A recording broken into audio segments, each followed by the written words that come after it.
నేను doctor Hemant చిట్టెల్లా, consultant ayurvedic ఫిజిషియన్ని. ఇప్పుడు రెగ్యులర్గా 40 to 45 ఇయర్స్ వచ్చిన ప్రతి ఒక్కరికి చాలా ఆరోగ్య సమస్యలు అయితే వస్తాయి. ఇఫ్ ఇన్ ఫీమేల్స్ ప్రీమెనోపాజల్ స్టేజ్లో ఉంటారు, వాళ్ళకి వచ్చే హార్మోనల్ ఇంబ్యాలెన్సెస్ వల్ల చాలా సమస్యలు వస్తూ ఉంటాయి. ఇన్ మేల్ అయితే మనం అది మిడిల్ ఏజ్ క్రైసిస్ అంటాం.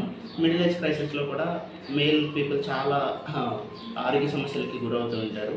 ఇప్పుడు ఫీమేల్ వస్తే కనుక ఖచ్చితంగా ఈ ఆర్థరైటిస్ కానీ, డీజనరేటివ్ డిసీజెస్ కానీ ఇవన్నీ వస్తూ ఉంటాయి అన్నమాట.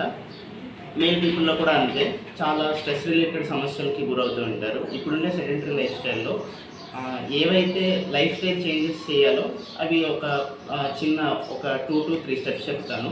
లైఫ్ స్టైల్లో ప్రతి ఒక్కరు యోగా అండ్ మెడిటేషన్ని ఇంక్లూడ్ చేసుకోవడం చాలా అవసరం అండి ఈ రోజుల్లో. ఎందుకంటే ఇప్పుడున్న సెడెంటరీ లైఫ్ స్టైల్లో ప్రతి ఒక్కరికి ఏమవుతుందంటే లైఫ్ స్టైల్ డిజార్డర్స్ వస్తాయి. డయాబెటీస్ కానీ, ఫ్యాటీ లివర్ కానీ ఇట్లాంటివి చాలా చిన్నగానే స్టార్ట్ అవుతాయి, కానీ అవి లాంగ్ రన్లో పెద్ద సమస్యలుగా తయారవుతాయి అన్నమాట.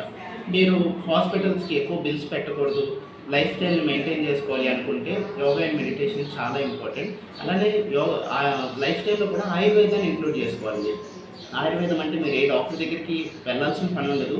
మీ చుట్టూనే చాలా మెడిసిన్స్ ఉంటాయి, మెడిసినల్ ప్లాంట్స్ ఉంటాయి. వాటిని ఇంక్లూడ్ చేసుకుంటే లైఫ్ స్టైల్ చాలా డెవలప్ అవుతుంది అండ్ మీ